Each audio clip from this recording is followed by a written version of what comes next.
네, 화제의 인물, 화제 이슈를 만나보는 이슈 1번지 이번 주에도 어김없이 돌아왔습니다. 이번 주에 참 많은 주제들이 있었습니다만은 저희 이슈 1번지에서는 오늘 2년 전 이맘때쯤으로 돌아가 보려고 하는데요. 바로 이재명 당시 더불어민주당 대표에 대한 이 테러가 벌어졌었던 부산 가덕도 테러 사건에 대한 이야기를 해보려고 합니다. 최근에 이제 공식적으로 국가대테러위원회를 통해서 이 테러 1호로 지정된 사건인데요. 이 내용을 아마도 가장 잘 아시는 두 분을 모시고 관련된 이야기 좀 나눠보려고 이 시간 마련했습니다.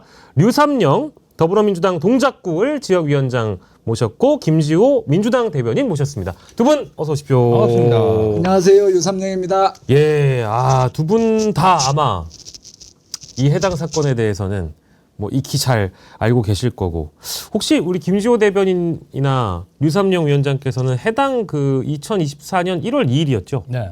1월 2일쯤에는 각자 다 어디 계셨는지 궁금한데. 저는 그때 당시에 1월 1일부터 1월 2일까지 네. 2박 3일로 네. 이재명 대표를 수행하는 네. 당대표실의 정무조정 부실장으로 네. 이재명 대표님과 아침 담배식부터 네. 1월 1일, 네. 1월 2일 가덕도 피습, 그리고 그 이후에 서울대병원 외상센터 이송까지, 이송까지? 예, 다 함께 있었습니다.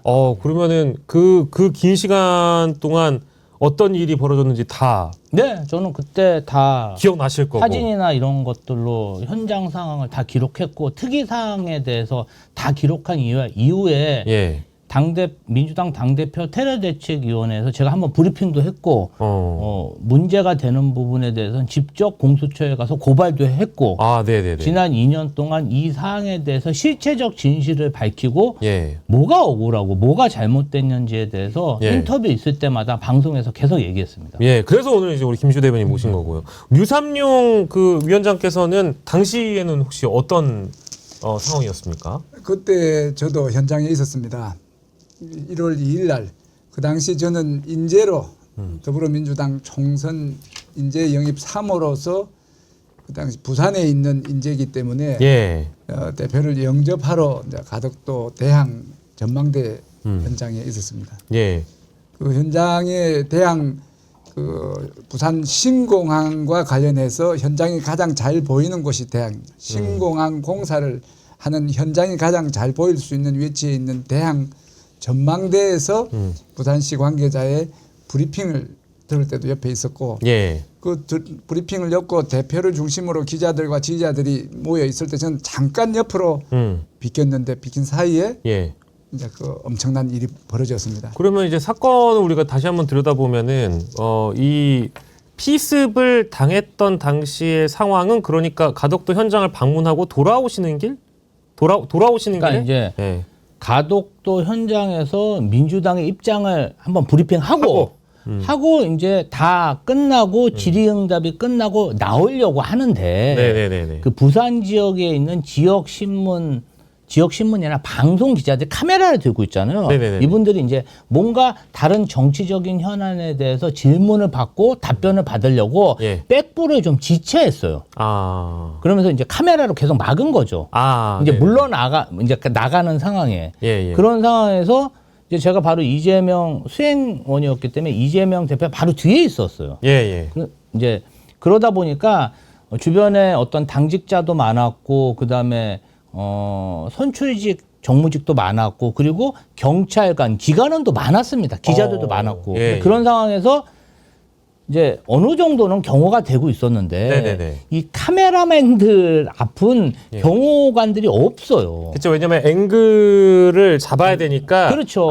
앞에 쪽에는 거기가 경호는 사실 하기 어렵죠. 하기 어렵죠. 거기가 약간 사각지대인 거예요. 네네네. 왜냐면 대표와 예. 카메라만 있기 때문에 그 앞에 누가 없는 거죠. 근데 그렇겠죠. 고기를 이 김진성이라는 테러범이 고기를 파고 들어가지고 거의 정말 그 목을 정확히 노리고 이렇게 찔른 거죠. 위에서 아래로. 정말 목을 탁 겨냥해서 찔렀고, 제가 이제 대표님 바로 뒤에 있었는데 저도 충격을 받았어요. 하도 세게 찔러가지고 뒤로 밀려날 정도. 그래서 제가 사실은 이재명 대표님이 차 뒤에 타시고 제가 앞에 탔었거든요. 내리시기 직전에 가덕도 현장에 내리시기 직전에 넥타이를 안 매고 계셨어요. 예. 그래서 뭐 야외이긴 하지만 매는 게 낫지 않겠냐. 넥타이를 매셔야겠다. 그래서 이제 급하게 단추를 챙기고 예. 넥타이를 매셨죠. 예.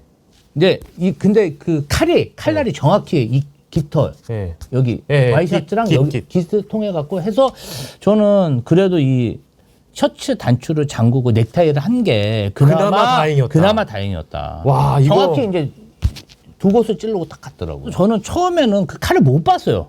뭔지는 예, 모르셨고. 뭐가 이거 둘둘 말려 있을 거 못 봤어. 근데 이제 순간 그런 일이 있으니까 주변에 있는 사람이 물러나는 거예요. 예. 물러나서 이제 제가 앞으로 톡 튀어나와서 보니까 이 사람이 예. 2차, 3차, 4차 계속 칼로 찌르려고 했습니다. 아, 진짜요? 움직임이 한 번만 찔르고 한 번만 그 사람이 했던 게 아니고. 그 사람이 굉장히 흉폭하고 힘도 셌습니다. 아니, 그래서 뭐 연습하는 장면 말고 우리가 다 나왔었잖아요. 2차, 3차를 하려고 그래서 제가 이제 몸으로 이 사람을 잡고 예. 밀고 나갔죠. 예. 밀고 한 4, 5m 정도 밀고 나가니까 예. 당직자들과 기관원들이 이 사람들 이제 그때 이제 제압을 했죠. 예. 제압을 하고 뒤돌아서 보니까 예. 이재명 대표는 그 자리에 쓰러져 있었고 바로 예. 천준호 비서실장과 지지자들이 지혈을 하고 있었고 아, 그런데 그 모습을 찍으려고 구경꾼들과 유튜버들과 기자들이 몰려든 거예요. 예. 몰려들다 보니까 이 사람들이 이제 그 모습을 찍으려는 데 집중하다 보니까 내 발이 어디 위에 있는지 모르시더라고요.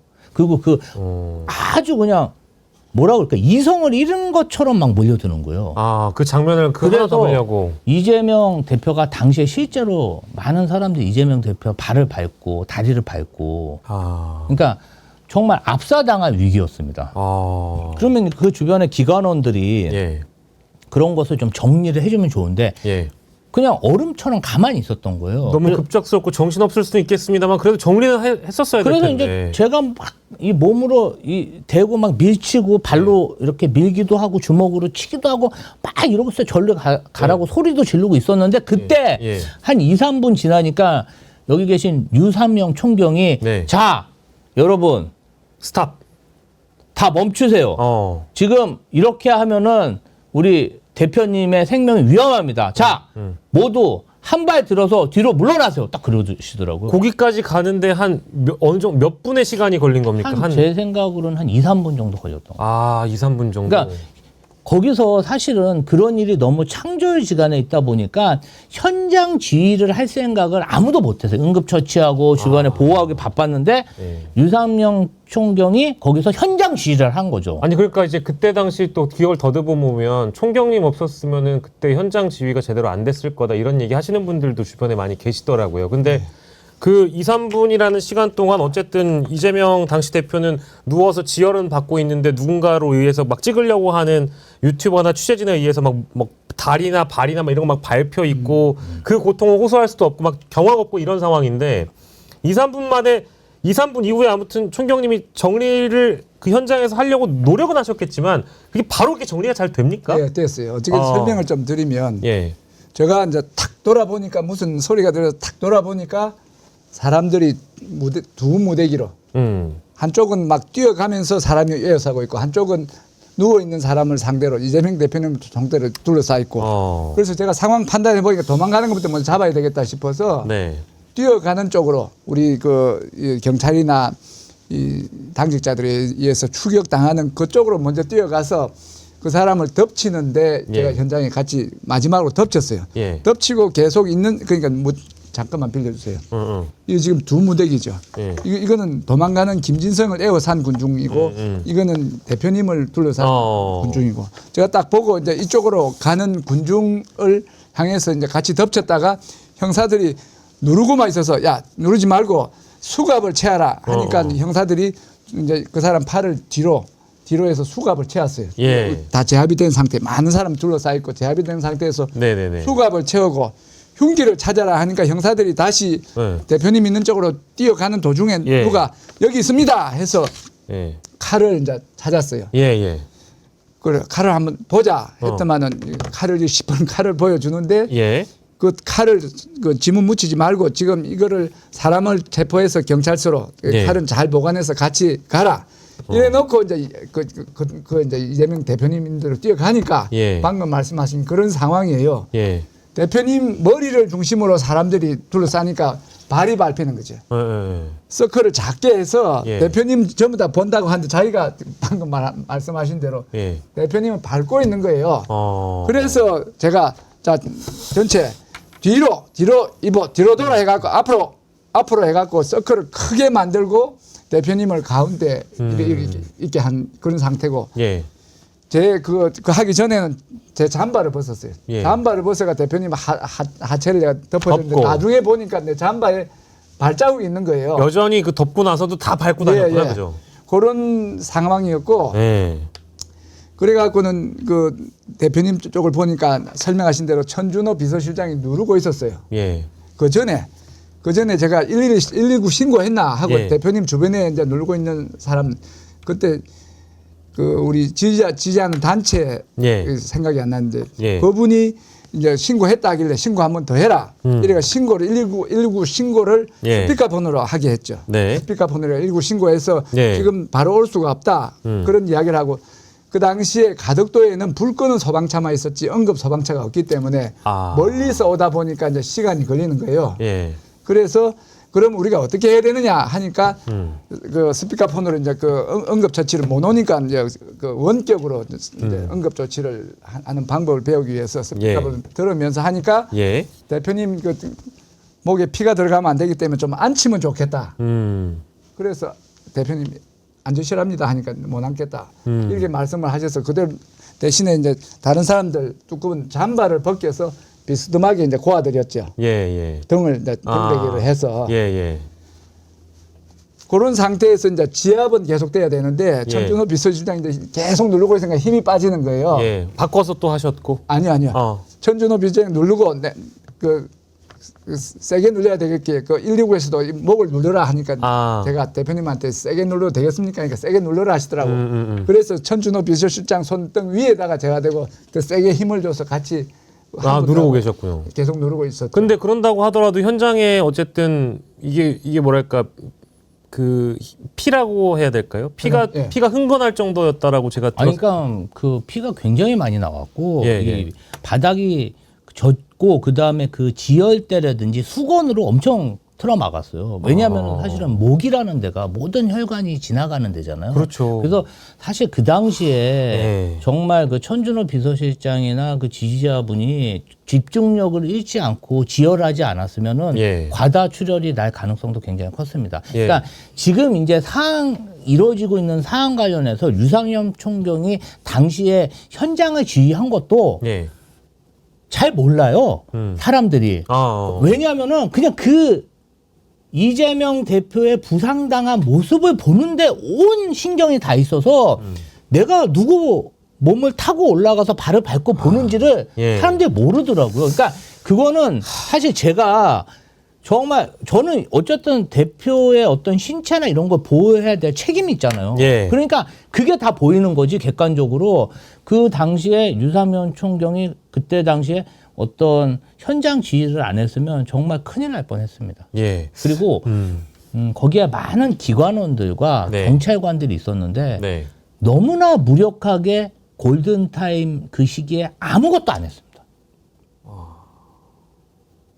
정말 너무 소극적이었고 제가 뭔가 도움을 요청을 하면은 못 본 척하는 경우가 한 4, 5분 동안 되다가 갑자기 이제 얘네들이 우산을 갖고 와가지고 이제 예. 그걸 가리더라고요. 이제 어느 정도 유상현 총장이 현장 지휘를 해가지고 예. 공간이 확보되니까. 예. 그래서 처음에는 그 우산을 가리길래 왜 가렸느냐? 아니 이제 막 사람들이 와서 뭐 보고 이런 게 안 좋으니까 그래서 가렸다. 보호를 하려고 가렸구나. 근데 이제 막 우산을 쓸 때 우리한테 물어보지도 않고 막 그렇게 한 거예요. 그래서 네. 그 우산에 막 천준호 비서실장이 지혈하다 막 찔렸어요. 아이고. 그래서 이제 처음에는 우리가 물어보고 뭐 하고 이렇게 하면 못 본 척 했던 사람들이 갑자기 막 그렇게 우산 투표 적극적으로 하더라고요. 예. 그리고 나서 뭐 계속 항의를 하고 이러다 보니까 앰뷸런스가 왔어요. 와서 어느 정도로 늦게 왔나요? 뭐 한 15분에서 20분 걸렸던 것 같아요. 아, 꽤 늦게 왔어요. 그래서 이제 어쨌든 구급대가 와서 먼저 응급처치를 했고 예. 그리고 나서 조금 있다가 한 30분 정도 돼서 앰뷸런스가 와서 그걸 타고 예. 제가 이제 천준호 비서실장은 제가 타고 이렇게 가는데 예. 계속 그 응급처치 구조사에게 지금 상황이 어떠냐 전화가 한 번 오는 게 아니에요. 네. 7, 8통이에요. 네네. 그래서 내가 핸드폰 배터리 빼놓으라 그랬어요. 당신 지금 응급처치를 하고 바이탈 사인을 확인해야지. 당신 말이야 환자의 어떤 이런 것을 보고하기 바쁘면 핸드폰 네. 꺼라 막. 네. 그리고 껐고 그러고 있는 사이에 이제 무슨 체육공원인가 가서 응급 구조 헬기가 기다리고 있더라고요. 이제 네. 그걸 타려고 하는데 제 전화기랑 문자 불이 난 거예요. 열상이다. 예. 열상이다? 열상이다. 그러니까 문자를 보내주는데 기자들이 대테러 센터에서 공식적으로 보낸 열상. 출혈은 소량이다. 열상이라는 표현을 그럴 때 쓰지 않는데. 그리고 과도. 에이.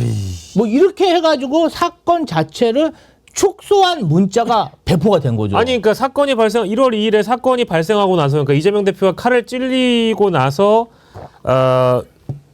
아무튼 신체를 보호하는 작업을 하다가 응급차를 타고 병원으로 이송하는 과정이 대략적으로 잡아도 1시간 안쪽일 거 아니에요. 40분인데 그러니까 벌써 유포가 된 거예요. 1시간도 안 됐는데 열상, 과도 이런 게 문자로 돌았다고요? 네, 문자로 돌아서 제가 받아봤으니까. 그러니까 정부 차원의 건 돌린 거네요. 네, 사실이냐 이걸 나한테 물어보더라고요. 와. 그리고 나서 이제 헬기를 타고 이제 부산대 병원에 갔는데 이제 여러 가지 뭐 CT 촬영도 하고 모두 하고 했는데 이제 이 수술을 해야 되는 외과 수술이 위험하다 보니까 예. 수술에 동의를 해줘야 돼요, 보호자가. 근데 우리가 보호자는 아니지 않습니까? 네.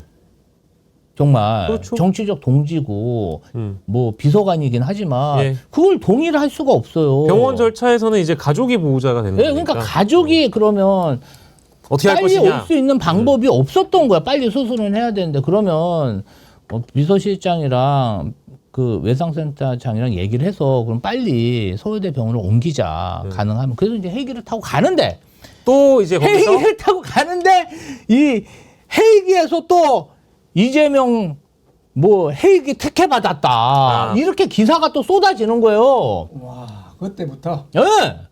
헬기 타고 가는데 그냥 진짜 헬기 타는데 저는 그 헬기 처음 타봤어요. 네. 이게 헬기가 비행기하고 좀 다르더라고요. 진동이 세고 무서운 데다가 시끄럽죠. 그리고 또 앞이 뻥 뚫려 있어요. 앞이 네. 다 보이는 거예요. 네. 그래가지고 그냥 그렇게 해갖고 이제 서울까지 와서 이렇게 이송을 해가지고 수술을 받을 수 있게 조치를 했는데, 저는 좀 이런 말씀을 좀 드리고 싶어요. 뭐, 이명박이든, 문재인 대통령이든, 윤석열 내란숙이든,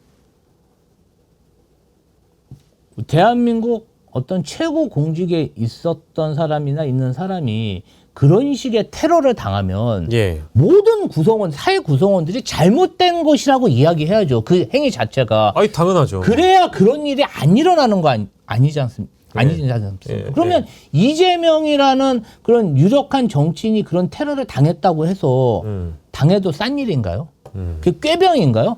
그런 것들을 윤석열 정권 차원에서 정말 전쟁 하이브리드 하듯이 막 가짜 뉴스를 퍼뜨리고 왜곡된 뉴스를 날조해서 퍼뜨리고 그리고 기관원들도 움직이지 않고 그랬던 거예요. 그래서 제가 너무 분한 거예요. 그러면 원래 이제 윤석열 정부 들어서 사실은 이재명 대표에 대한 악마화 작업은 계속 진행 중이었고 그런 악마화 작업과 무관치 않게 2023년 새해 초부터 이런 김진성의 테러가 발생된 거니까 저는 뭐 윤석열 정부가 이 사건을 은폐하고 축소하고 더 나아가서 뭐 조작하려는 시도까지 있었다라고 저는 뭐 아무튼 의심하고 있는데 이제 그런 대목들은 저희가 또 이제 후반부에 테러로 지정됐기 때문에 그 이후에 이제 또 다른 이제 수사나 재조사 과정에서 드러나야 된다라고 생각을 하고요. 그러면 이제 김진성이라는 인물이 어쨌든 언론 보도상으로 보면은 마치 팬클럽처럼 위장하고 그 취재진들 사이를 비집고 들어가가지고 이런 범행을 저질렀다라고 나와 있지 않습니까? 그러니까 이제 우리 뭐 당연히 총경께서는 그 당시의 상황을 정리정돈을 하시면서 이게 어떻게 가능했겠는지를 냉정하게 보셨을 텐데 그거는 아까 이제 김조 대변인이 말씀해 주신 대로 카메라 앵글 앞을 가리는 뭐 예를 들면 경호원이라든지 그런 게 없을 거라는 김진성의 자체 판단이 작용을 했겠죠? 그러니까 그분이 한 번만에 성공한 건 아니지 않습니까? 예. 봉화 며칠 전에 봉화에도 봉화 갔었고. 와서 시도하다가 밀려나서 못 간 거예요. 네. 이 사람은 접근하는 방법까지 지금 찌르는 방법은 수차례 연습을 사무실에서 했고. 연습을 했고 예. 실제 상황에서 자기가 접근하려다가 이제 미수에 거친 적이 여러 번 있으니까 네. 이번에도 이제 기회를 노리다가 이제 허점을 현장에서 발견한 것이고 예. 제가 현장에 갔을 때 그 사람을 보니까 그 사람 저한테 아는 척을 했어요. 김진성이가요? 예, 파란 모자를 쓰면서 뭐 하면서 팬인 것처럼 그렇게 인사를 하면서 이제 그 주변 사람들한테 자기가 민주당의 일원이고 지지자인 것처럼 행사하기 위해서 저한테도 아는 척을 했고 예. 이거 대표님 팬들이 따라다니는 그 대표님 팬들도 이 사람은 주라니까 지역에서 이제 활동하는 팬클럽 회원이구나 이렇게 착각을 하게 만들 정도로 이제 주변을 안심시키는 그런 걸 하기 위해서 유명한 사람이 오면 아는 척을 하면서 라퍼 형성을 했구나. 예, 그런 걸 형성을 했고 예. 그러는 와중에서 예. 이제 우 밀려가면서 마침 운 안 좋게 예. 그렇게 기회를 잡은 거라고 생각을 해요.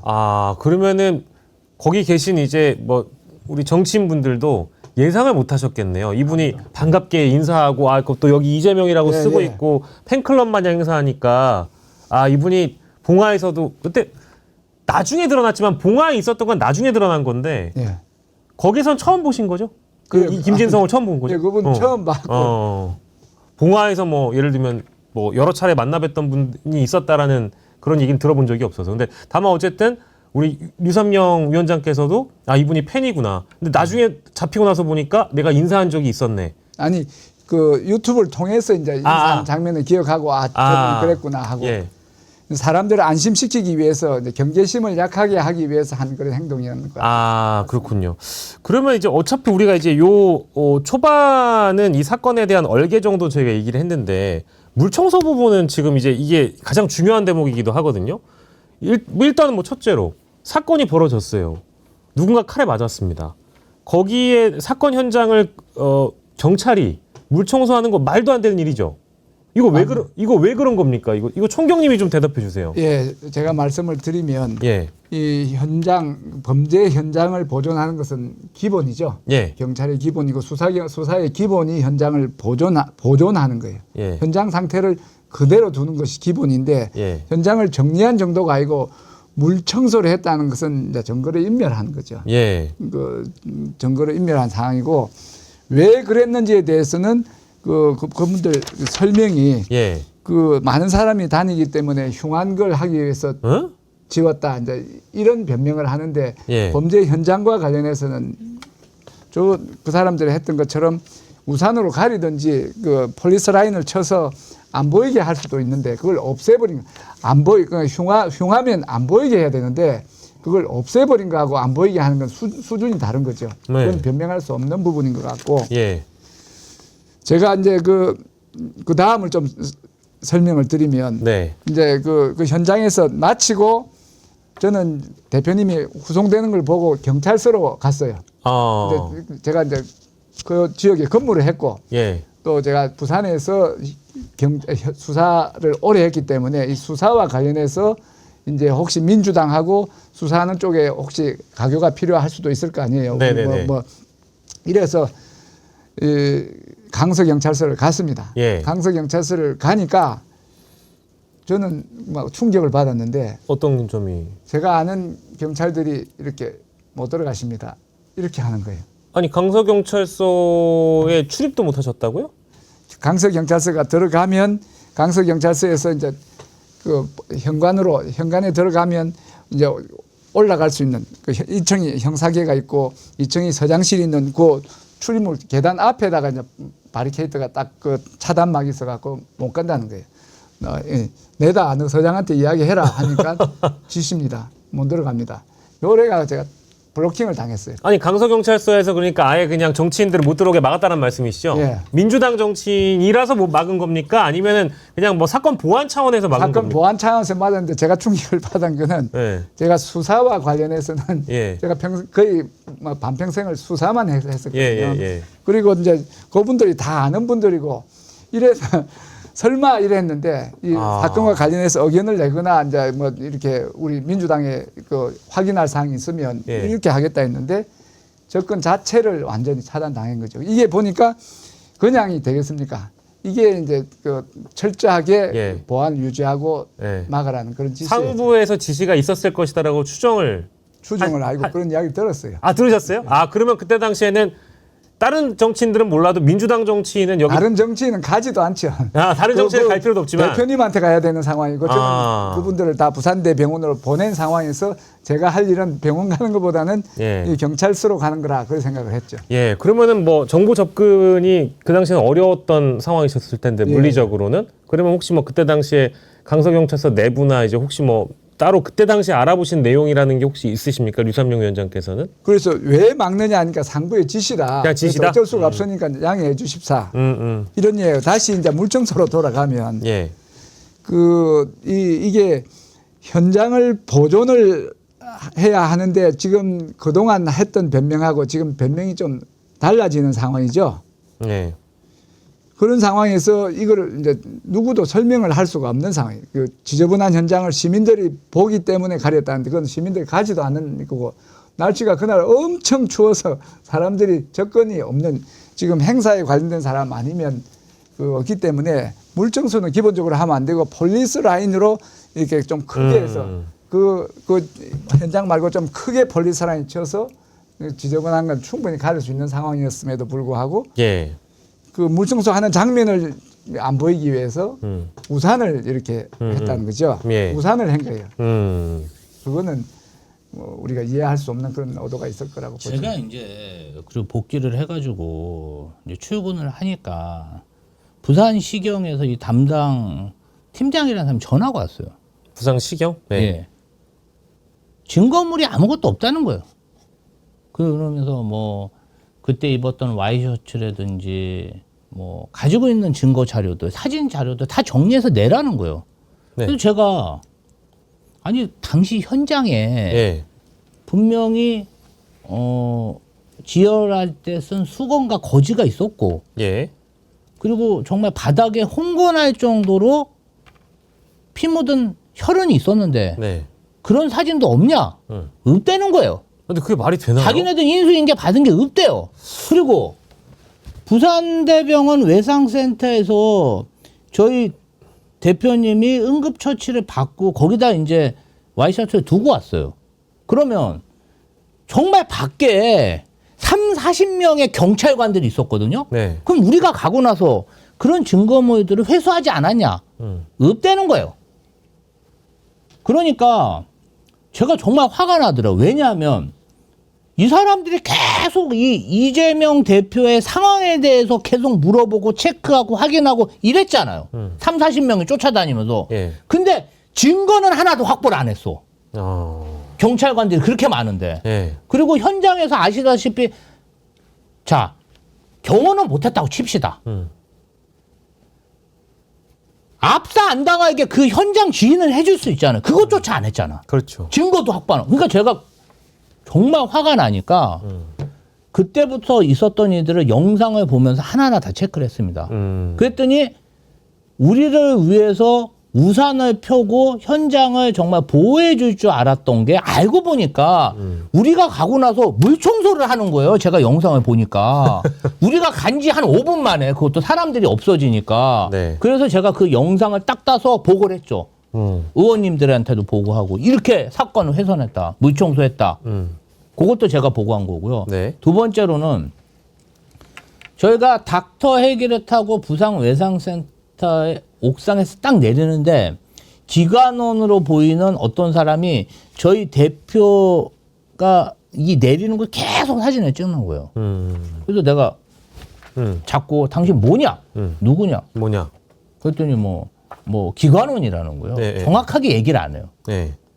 당신 뭔데 여기까지 와가지고 허락도 없이 사진을 찍냐. 네, 네, 네. 뭐라고 하는데 제가 그때 잘 기억을 못했는데 네. 그리고 나서 제가 밑에 와서 경찰관한테 물어봤어요. 이러이러한 사람 경찰관에서 근무하냐? 안 한다고 그러더라고요. 그럼 누구였을까요? 그래서 제가 물어봤어요. 네, 뭐 이 외상센터, 이 옥상에 네. 저런 사람이 올라갈 수 있냐? 네. 의료진 아니면 못 들어간다는 거야. 어? 그러면 이 사람은 제가 봤을 때는 국정원 기관으로 뿐이 안 보여요. 경찰관이 아니고. 정보기관. 경찰관들은 확실히 얘기해요. 그런 사람을 우리 경찰관 중에 없고 올려 보낸 적도 없다. 예. 그래서 확인을 해주다. 제가 하도 막 세게 어필을 하니까. 예. 그래서 저는 이재명 대표가 테러를 당하고 나서부터 그 모든 일련의 상황에서 예. 국정원 기관원이 개입됐을 거라 저는 확신합니다. 아, 국정원. 그리고 이 사항을 어떤 방식으로 포장해가지고 축소시키고 은폐시키고 예. 이재명 대표를 공격하는 그런 여론전을 펼치는 데 있어서도 총리실사나 대테러 센터와 국정원이 굉장히 깊숙이 개입돼 있다. 좀 그렇게 확신합니다. 아, 저도 사실 그 추론에 100% 동의를 하고 저희가 이따가 이 테러 지정을 하지 않기 위해서 국정원 내부에 이제 김상민이라는 사람이 법률특보로 있었으니까 이거를 축소하고 은폐하기 위해서 어떤 역할을 했는지도 우리가 이제 들여다봐야 된다. 이제 그 얘기를 잠시 뒤에 할 텐데 그러면은 현장은 경호가 느슨했고 그리고 사건이 발생한 이후에 증거는 사실상 인멸되는 뭐 과정이었고 그리고 또 마지막으로는 이재명 대표 사건 이후에 이제 부산으로 이송되는 과정에서도 정부 차원에서는 뭔가 프레임을 확 바꿔버리는 거죠. 국민적 지지를 받는 야당 대표가 크나큰 위기와 정치적 테러를 당했다라는 것이 아니라 뭐 열상이라든지 부산 민심을 뒤로하고 갑자기 서울로 이송됐다라든지 헬기 갑질을 했다라든지 이런 여론전까지도 들어갔다라고 보는 게 맞는 것 같고요. 그래서 뭐 이제 얘기가 나왔으니까 과거에 이제 그 박근혜 당시에 커터칼 테러 사건하고 이걸 제가 비교를 해봐가지고 보도의 어떤 메커니즘, 보도의 총량, 보도의 관점 이거 다 비교를 해봤거든요. 말도 안 되는 차이가 있더라고요. 그러니까 거의 만 하루 만에 이재명에 대한 악마화가 심지어 칼 맞은 사람인데도 불구하고 하루 만에 이제 이런 작업이 있었고 박근혜 전 대표의 경우에는 거의 한 일주일 넘게 또 선거 시즌이었기 때문에 그 사건을 어마어마하게 또 여론이 띄워주는 역할을 했었는데 그거 자체가 없었더라고요. 그러니까 이거는 이제 여론 공작까지도 들어간 거라고 봐야 된다. 우리가 이렇게 좀 결론 내리는 차원에서 정보기관의 역할, 즉 국정원의 역할, 김상민의 역할에 대해서는 혹시 어떻게 우리 류삼룡 위원장께서는 생각하세요? 그러니까 아까 경찰이 물청소를 경찰 자체적인 상황으로 판단으로 할 수는 없는 거예요. 경찰은 상부에서 기본적으로 분명히 경찰의 입장에서는 그걸 청소할 이유가 전혀 없습니다. 실익이 없어요. 해보지도 않았고 하면 안 되는 일인데 네. 그 경찰이 이제 누군가에게 지령을 받고 지시를 받아서 할 수밖에 없는데 그 네. 상부가 누구겠느냐? 예. 지금 이제 그쪽을 의심하는 거죠. 그런 그 이제 물청소부터 시작해서 아까 김지호 대변인 그 헬기 타고 갈 때 네. 그 별거 아니라는 식의 뭐 이거하고 이송하는 것 자체를 시비로 거는 그거는 실시간으로 거의 이제 비난 보도가 나온 것은 누군가의 그 기획 아니면 실시간 상황을 파악한 쪽에 실시간 기획으로 이제 경찰도 장악할 수 있고 언론도 이제 활용할 수 있는 그런 기관에서 실시간으로 정보를 이렇게 공유를 하면서 할 수밖에 없는 정치적인 기획이었다. 예. 그게 어디겠느냐 하는 예. 거죠. 그리고 이제 김상민이라는 사람이 국정원 법률특보의 역할도 했지만 사실 뭐 이 사람 김건희가 또 아꼈다라고 알려지는 그런 사람 중에 한 명이잖아요. 그러면 뭐 이 사람이 이제 뭐 자가 발전도 있을 수 있겠습니다만은 국정원 내부에서 이 사건을 축소하고 은폐하는 역할을 했다라고 한다면 뭐 지금 이재명 대표가 그 당시에 그런 테러를 당한 거에 대해서 김건희의 지시일 수도 있다. 뭐 정권 차원의 누군가가 아주 높은 상부에서 이것을 이렇게 조율해서 이 사건을 덮자, 프레임을 바꿔버리자라고 공작했다라고 봐도 되는 거네요. 저는 지금 말씀하신 지적이 굉장히 가능성이 높다. 왜 그러냐면 그때의 정치적인 상황을 한번 보셔야 돼요. 왜냐하면 정치적인 배경 좀 우리가 볼게요. 9월달 그 전년도에 한 석 달 전에 9월달부터 10월달까지 윤석열 정부에서는 이재명 대표에 대한 2차 구속영장을 청구했죠. 그래서 마지막으로 이재명 대표에 대해서 숨통을 끊어놓기 위한 그런 공작을 합니다. 네. 그런데 이재명 대표가 그때 24일 죽음을 무릅쓴 단식 투쟁을 했고 네. 그 단식 투쟁을 하고 있는 중에서도 이 무도한 검찰이 2번이나 검찰청에 불러서 조사를 합니다. 그리고 체포동의안을 가결을 청구를 했고 예. 국회에서 체포동의안이 가결됐죠. 난리도 아니었었죠. 그런데 사법부에서 결국은 구속영장을 기각합니다. 그렇습니다. 그럼으로 인해서 완벽하게 이재명 대표가 정치적으로 정말 그냥 승리를 거뒀고 예. 그때 이후로 야당에 있어서 정치적인 그런 헤게모니도 거의 다 잡았다고 봐야 돼요. 사실상 이제 그 당의 주도권을 이재명 그렇죠. 당시대표가 완벽하게 가져가는 게 영장 기각이었었죠. 체포 동의안을 가결시킨 주도자들이 예. 정말 당직에서 예. 물러났고 거기는 뭐 정치적으로 나락을 간 거고. 그렇죠. 네. 배신자로 굉장히 비난을 예. 많이 받고 예, 예. 그리고 나서 무슨 일이 있었냐. 강서 보궐선거가 있었는데 강서 보궐선거에서 그 표로 확인을 해준 거예요. 아, 그러네요, 또. 대승을 한 거예요. 김태우를 상대로. 그렇네요. 그래서 정말 12월 달부터는 야 이제 총선 해볼 것도 없다.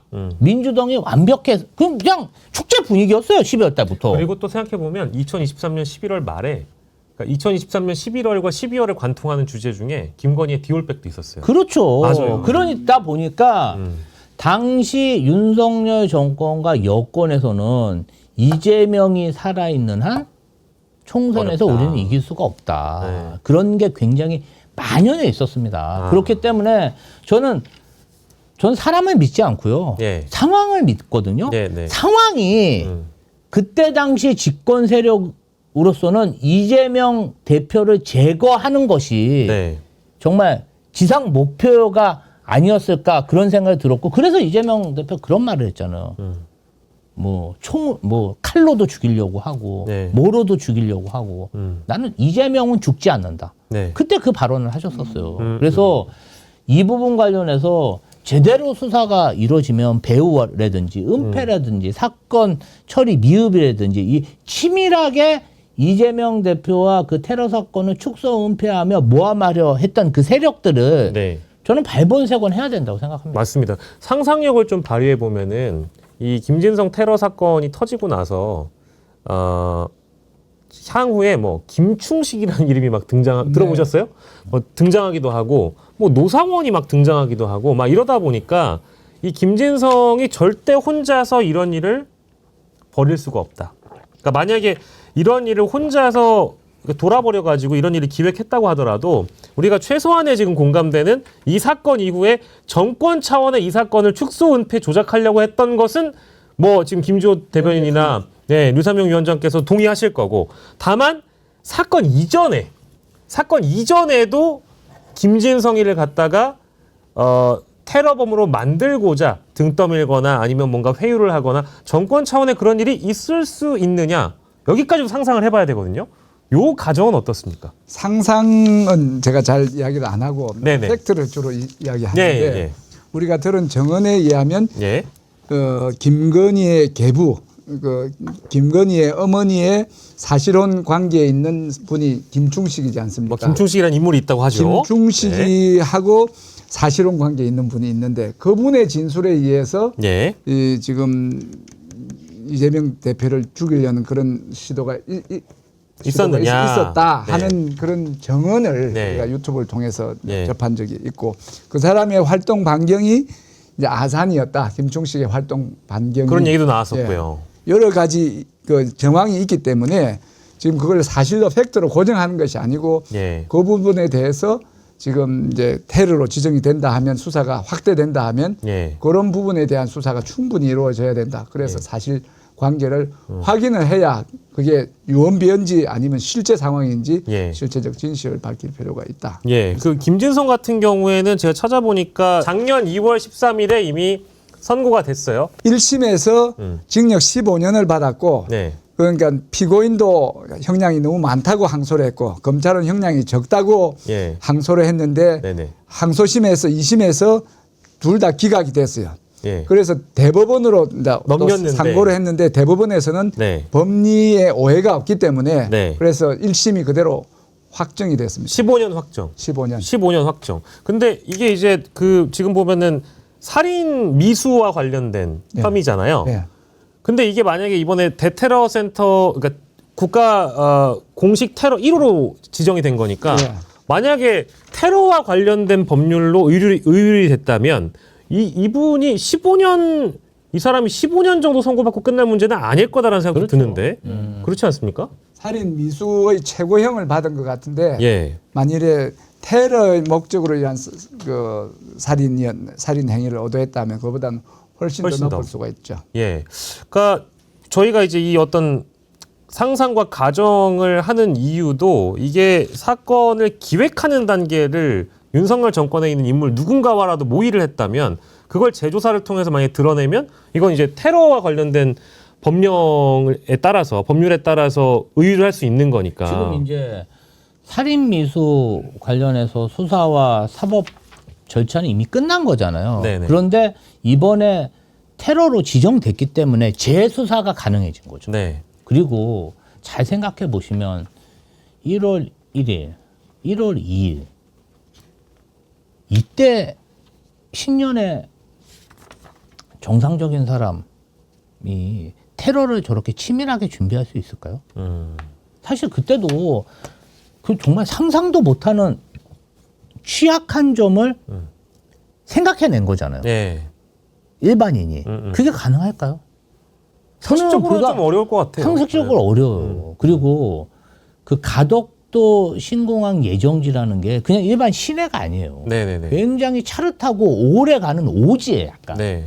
그런데 거기까지 쫓아와가지고 그래서 거기 있었던 사람들이 기자들하고 그런 당직자들하고 기관원들뿐이 없었어요. 근데 거기까지 일반인이 와가지고 테러를 저지른다? 아, 저는 이것은 정말 배우가 있지 않을까? 치밀하게 계획되지 않으면 어려운 일이다. 그리고 그 일련의 그 사건을 방치하고 이 사건을 축소시키려는 그런 움직임들, 네. 사건 어떤 증거조차 확보하지 않은 그런 모습들, 네. 준비돼 있지 않으면 그럴 수가 있을까?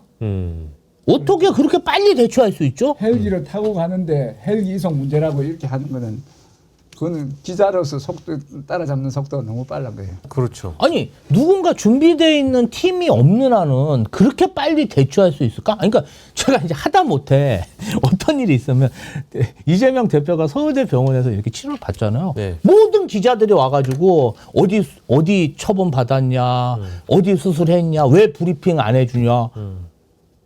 아니 우리 대표님이 죄졌습니까? 그래가지고요. 그때 이제 인재 영입 대신 예, 3호. 예? 3호 인재 영입 대신 우리 지금 강청이 4호. 강청이 브리핑을 했어. 근데 당신이 뭔데 브리핑하냐? 상당히 불친절했군요. 그 당시에 이제 아니 뭐 언론 와서 당신이 뭔데 뭐 브리핑하냐 이렇게 된 거야. 하면 왜 하느냐고. 왜 당신이 뭔데 브리핑하냐 이용하려고 그러는 게 아니 또 그러는 그래가지고 서울대 그 의사가 와서 브리핑했어요. 결론적으로는 이거는 기자분들이 뭐 이게 별일이 아닌 게 아니고 정말 돌아가실 뻔한 정말 중상을 입은 게 맞다. 예. 그러니까 또 뭐 어떻게 트냐? 왜 서울대병원에서 치료해줬어요? 그렇죠. 네. 왜 갈래로 특혜로 갔죠. 해줬어요? 이게 계속 꼬리를 물고 공격을 하는 거 보고 이게 그러면 테러를 당한 피해자한테 언론과 여론이 저렇게 질문하는 게 합당한가? 저는 그런 의문이 있어요. 그러니까 불친절했다니까요. 당장 사람이 죽고 사는 그런 문제 앞에서 그래서 제가 이제 비서관 그만둔 것도 있어요. 너무 열받아서 아니 이게 너무 억울한 거야. 그러니까 당연. 이재명 대통령은 모르겠어요. 자기 억울한 걸 잘 표현을 못 하는데 나는 그게 너무 억울하더라고요. 이게 왜냐하면 정말 죽을 뻔하고 하다못해 그때 그 현장에서 네. 많은 사람들이 발로 밟았다 그랬잖아요. 네네네. 강서 경찰서장도 발로 밟았어요. 이런 얘기를 공개적으로 아니, 강서 경찰서장이 발로 밟길래 당신 진짜 뭐 하는 인간이냐고 제가 막 욕도 했어요. 제정신이냐고. 근데 그 강서 경찰서장이 우리 류삼영 그 위원장님 못 들어가게 막은 거 아니에요? 지시를 했죠. 그러니까. 그러니까 그 사람들이 그만큼 정신도 없고 역량도 안 됐고 네. 처음에 사건이 터졌을 때 그냥 다 얼음처럼 다 얼어붙어 있더라고요. 그런데 과감하게 와서 우산으로 막 비서실장 눈을 찌르고 그리고 막 물청소를 할 그런 위인들이 못 된다니까요. 아무것도 못 하더라니까요. 그럼 저는 그건 이해한다고 쳐요. 그 현장에서 그 처치를 못하고 그런데 우산을 피고 물청소를 했다? 그러니까 소극적으로 하고 못한 것은 이해가 되는데 적극적인 행위는 누군가의 지시다 하는 그런 말씀. 이거는 누군가가 이 사건을 축소하기 위해서 굉장히 조직적이고 정말 굉장히 뭐라 그럴까요? 나쁜 의도를 가지고 현장을 지휘했다. 멀리서. 자, 이거 보면은 이제 우리가 국가 테러 1호로 지정된 이 사건을 재조사, 재수사하게 되는 거잖아요. 예. 저도 이런 거는 이제 처음 겪는 일이라서 이 테러로 지정을 되면 앞으로 이제 절차라는 게 있지 않겠습니까? 재수사, 재조사는 그러니까 어떤 루트와 절차로 진행이 되는 겁니까? 그래 이게 지금 수사는 그동안 경찰이 했지 않습니까? 네네네. 근데 지금 테러를 한다면 테러의 주체 기관은 국정원이고 예. 지금 국가기관에서 이제 국무총리 산하의 대테러 센터가 있는데 국정원과 그 두 개가 테러 사건으로 취급을 하게 되면 예. 이제 조사 주체가 그동안 경찰 수사로서 이제 실체적 진실이 밝혀졌는지 의문이 있으니까 네. 이제 국정원이 조사를 하는 거죠. 그렇게 되고 조사의 범위도 네. 이제 테러 자금은 어디서나 경찰은 그동안 일반 형사 사건인 것으로 지금 확인을 하고 네. 그 한 사람에 의해서 형사 사건 일반 그 살인 사건으로 네. 형사 사건으로 했는데 테러와 관련됐다 하면 예. 이 지금 수사의 범위가 이 사건의 배후에 누가 있고 자금은 어떻게 동원됐고 정치적인 어떤 오도가 있었고 하는 이 범위가 경찰이고 이 한 좁은 범위 안에서 일반 형사 사건 범위 안에서 이렇게 큰 범위로 광범위하게 심도 있게 수사를 할 수 있는 거죠. 아, 그러면은 심도 있게 수사를 들어간다라고 하면은 저는 일단 첫 번째 물 청소한 사람 이 사람은 조사를 지금까지 어떻게 체계적으로 좀 받은 적이 있나요? 예, 형식적으로는 고발을 이제 우리 대테러 당 대표 테러 대책위원회 명의로 네. 고발을 2번 했죠. 공수처에 가서 고발했어요. 그 2번을 했는데 결론은 무혐의 다 무혐의라고요? 네. 그거 받아들이십니까?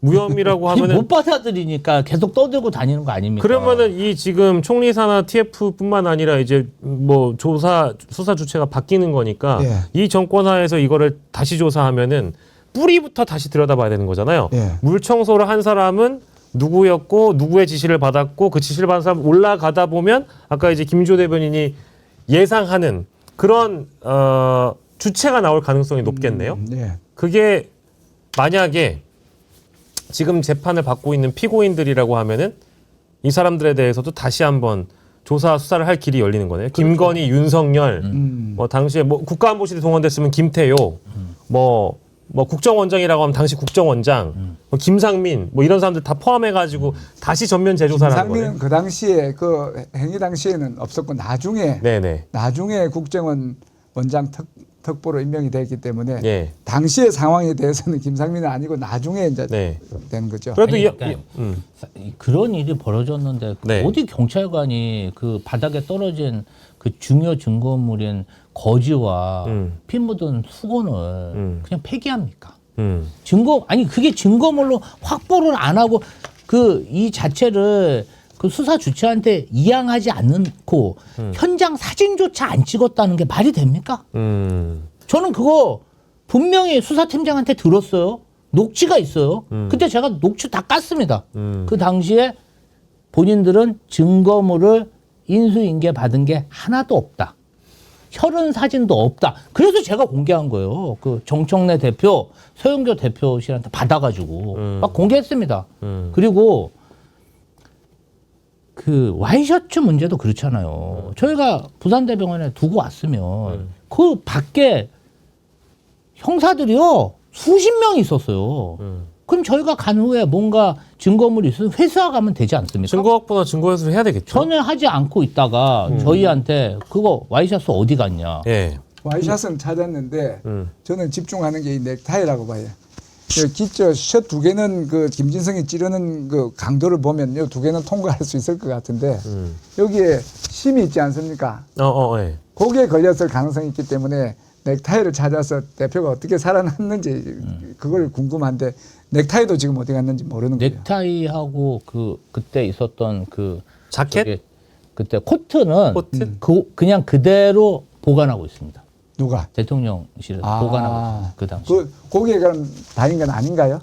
넥타이는 통과를 안 한 것 같아요. 안 해요? 요 긴만 두 개 통과. 그렇게 알고 있습니다. 어쨌든 뭐 유실된 것도 있고 가령 뭐 넥타이는 그러면 지금 찾아 있는 상태로 하시네. 다 그대로 보관시켜 놨습니다. 다 그대로 있는 거고 혹시 뭐 유실된 거는 따로 없는 겁니까? 유실된 이제 유실된 와이셔츠가 유실될 뻔했는데 찾았다는 거잖아요. 그래서 제가 이제 그래서 부산대병원에 두고 왔어요. 그랬더니 없대는 거예요. 그래서 제가 부산대병원에 전화했어요. 이거 그 찾아야 되는데 어디냐. 그럼 이제 폐기물, 의료 폐기물이기 때문에 의료 폐기물 업체한테 보냈다는 거예요. 그래서 의료 폐기물 업체 연락처 좀 알려달라고. 그래서 제가 전화를 했죠. 예.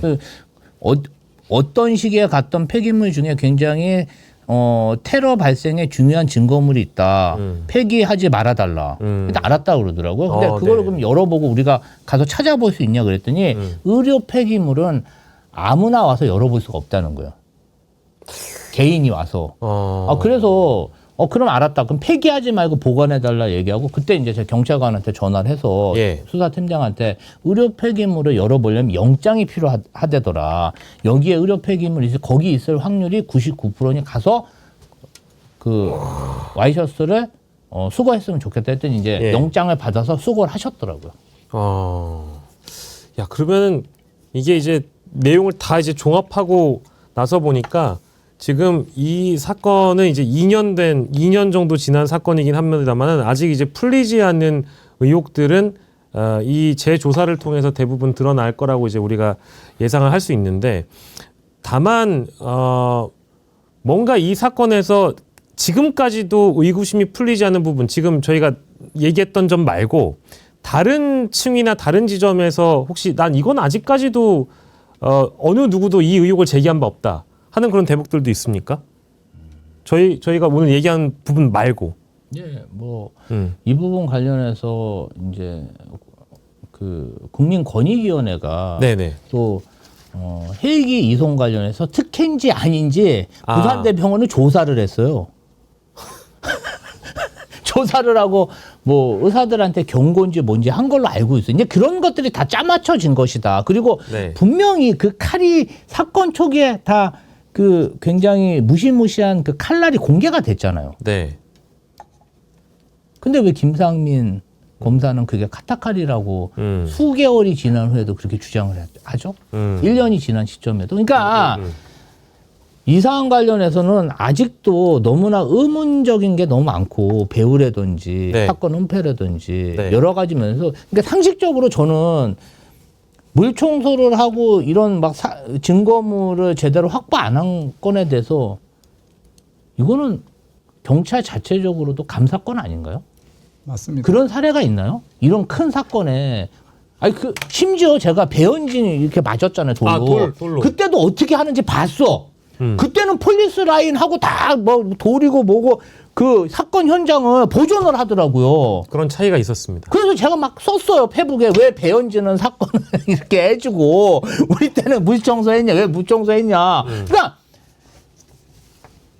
총경님 계시지만 이런 일이 벌어지면 저도 공직생활 해봤지만 자체 감사를 해요.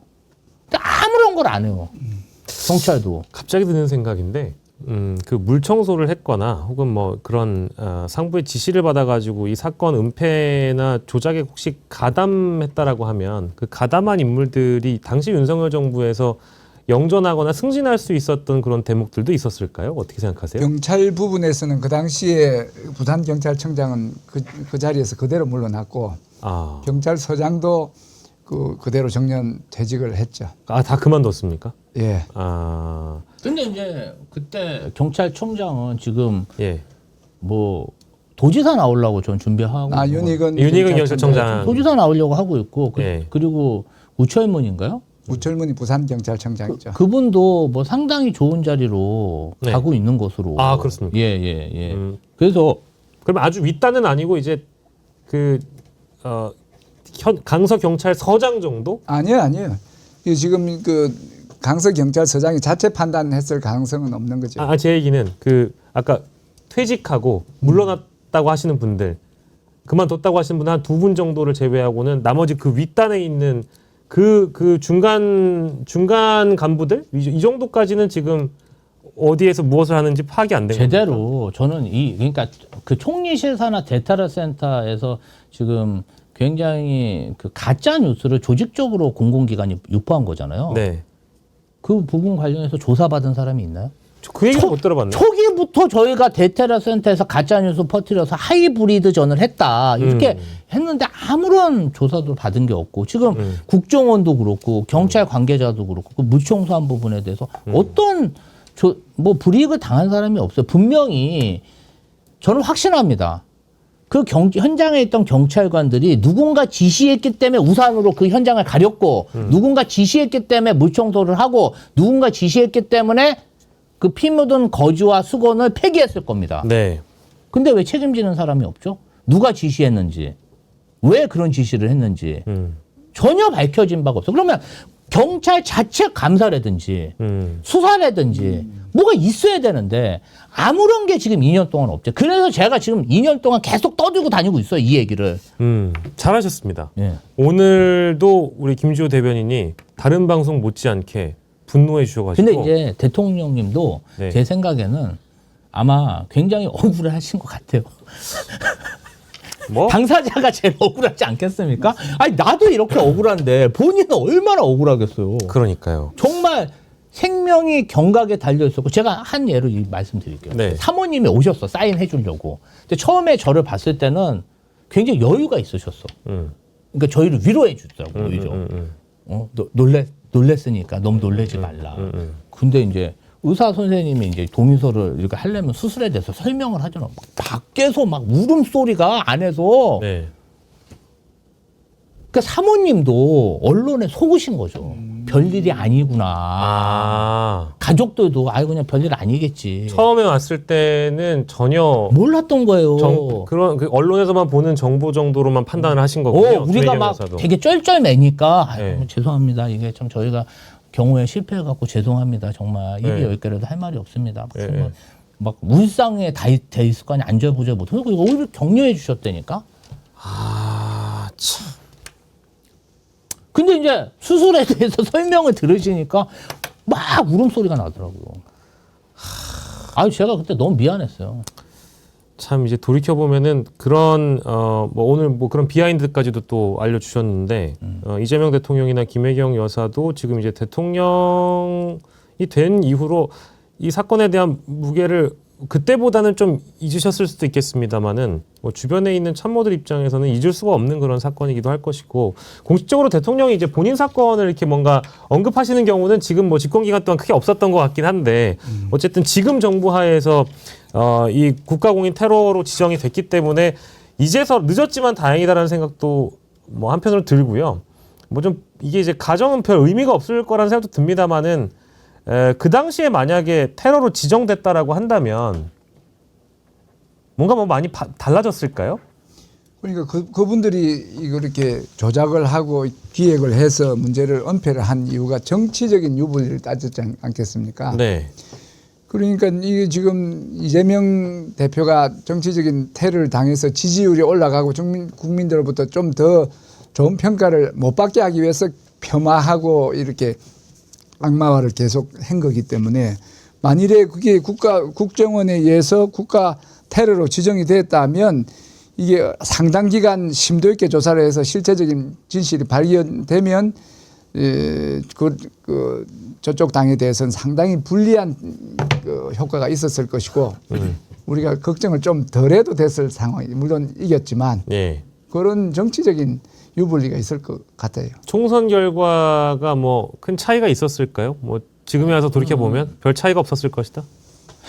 그러니까 총선 문제가 대선 저는 좀 보수 정권 이제 보수 정당이 이상한 흐름이 있어요. 사실 굉장히 가덕도 피습 테러 암살 시도 사건은 굉장히 안 좋은 사건을 불거졌지만 그 전부터 계속 그런 흐름이 있었어요. 네네. 이재명 대표가 개항에 가서 선거를 하려고 그랬을 때 정말 많은 극우 유튜버들이 와서 시비를 걸고 조롱을 하고 예. 지지자들과 폭력 사태를 유발하고 예. 그런 게 있었죠. 그렇죠. 그리고 이재명 대표가 23년도 9월부터 10월까지 단식 투쟁을 할 때도 수많은 유튜버들이 극우 유튜버들이 20-30명 그 단식장에 와갖고 조롱하고 욕설하고 그걸 막 10시간, 20시간 방송하면서 슈퍼챗으로 돈을 벌고 30만 원, 40만 원 끝도 없이 쏟아져요. 그런 욕을 할 때마다. 그리고 그렇죠. 경찰관하고 싸울 때마다 네. 경찰관에게 폭력을 행사하고